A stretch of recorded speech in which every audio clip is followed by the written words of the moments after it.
السلام عليكم.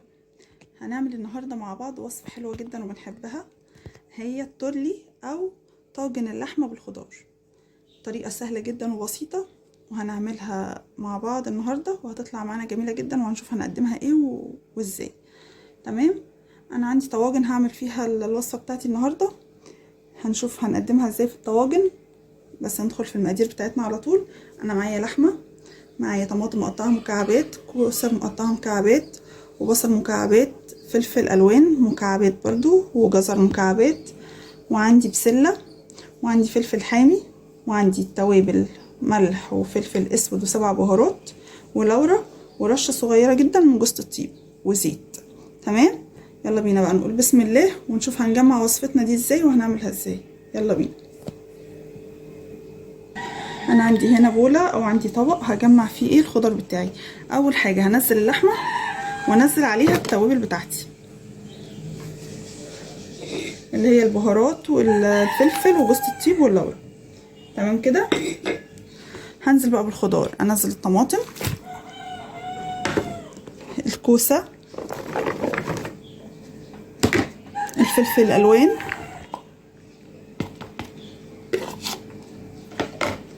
الجزر،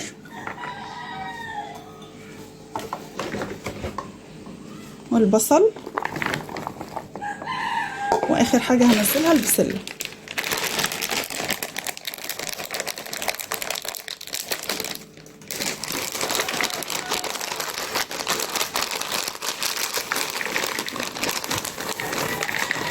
وانزل الملح بقى. تمام كده.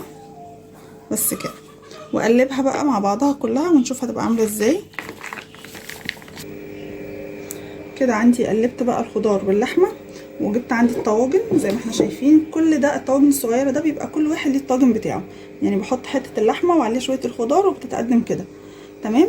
انا عندي مثلا هجيب حته اللحمه كده احطها في ارضيه الطاجن وانزل عليها ايه بشويه الخضار بالشكل ده كده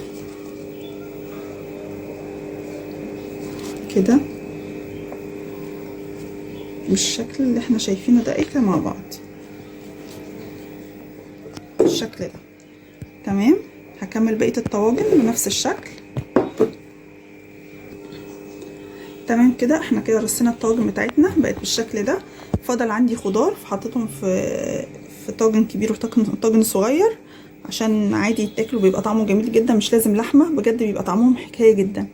تمام كده خلاص. بس هنزل على كل واحد بشويه زيت كده على الوش.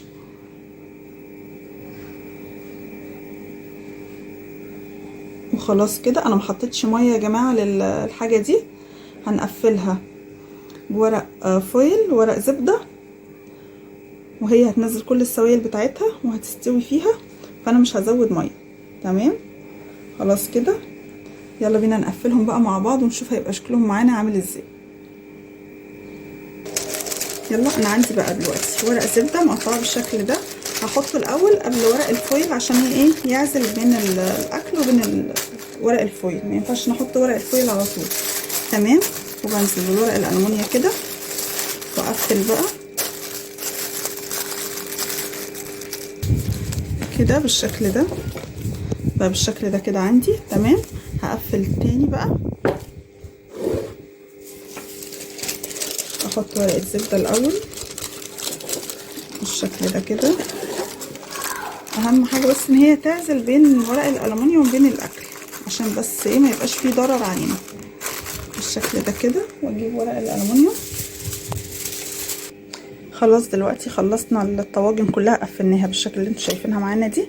عندي الفرن طبعا مولعاه. قبل ما اجهز الوصفه هدخلهم بقى على الفرن ساخن واشوف هياخدوا معايا قد ايه وقت، ونشوفهم لما يستووا يبقى شكلهم عامل ازاي، وهنشوف هنكمل بقى هنعمل ايه جنب التورلي، هنقدمه مع ايه. يلا بينا نشوف هنقدمه مع ايه. دلوقتي احنا حطينا بقى التورلي او الطواجن بتاعتنا في الفرن. هنعمل ايه بقى جنبها او هنقدمها مع ايه؟ هنعمل النهارده رز مع طاجن رز معمر، يعني قلنا نغير شويه، رز بشعريه، رز حبه وحبه، فقلنا نغير النهارده مع بعض نعمل ايه طاجن رز معمر جنبها عشان يطلع جميل جدا. تمام. انا معايا طاجن اهو، حطيت فيه رز يعني لحد الوسط كده او نصه.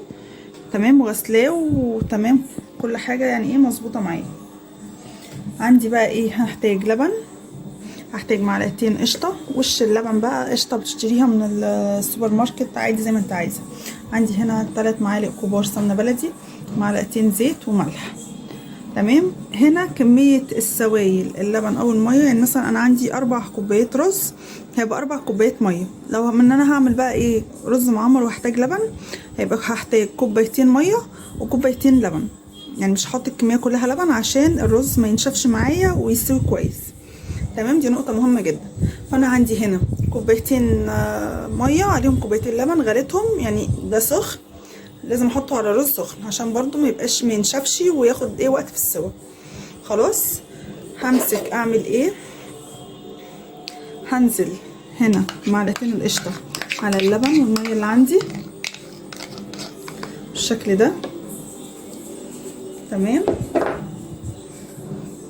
والزيت، ممكن حد يقول لي طب انت حاطه سمنه وقشطه ايه لازمه الزيت؟ الزيت بيدي لمعه للرز بجد جميله جدا، فما ينفعش نستغنى عنه، بس اللي مش حابب يحط فهو ايه براحته. معلقتين السمنه كده،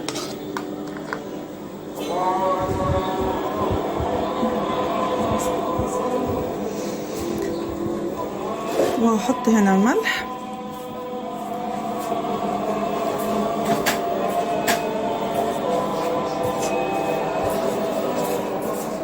بس كده. واجيب السوائل عندي انزل بيها على الرز. بسم الله.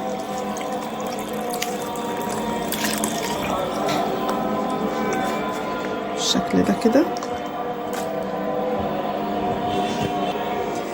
كده بقى جاهز معانا. قلبت كده عشان ادوب الملح، شايفين كده جميل قوي كده. الملح انا اتاكدت ان الملح اختلط تمام وكل حاجه تمام. همسك ادخله الفرن، واهم حاجه ان اولع الشوايه، يعني هولع من فوق ومن تحت عشان ياخد وش معايا، وهنشوف هيطلع عامل ازاي. يلا بينا ندخله الفرن ونشوف هيطلع معانا عامل ازاي. يلا بينا.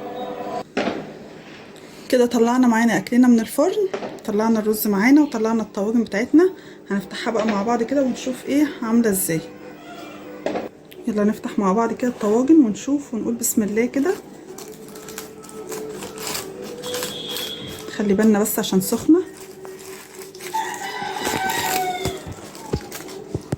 جميله، شايفين عامله ازاي بجد تحفه.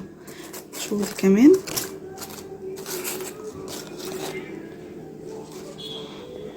بجد يا جماعه مش قادره اقول لكم الريحه، ريحتها حكايه.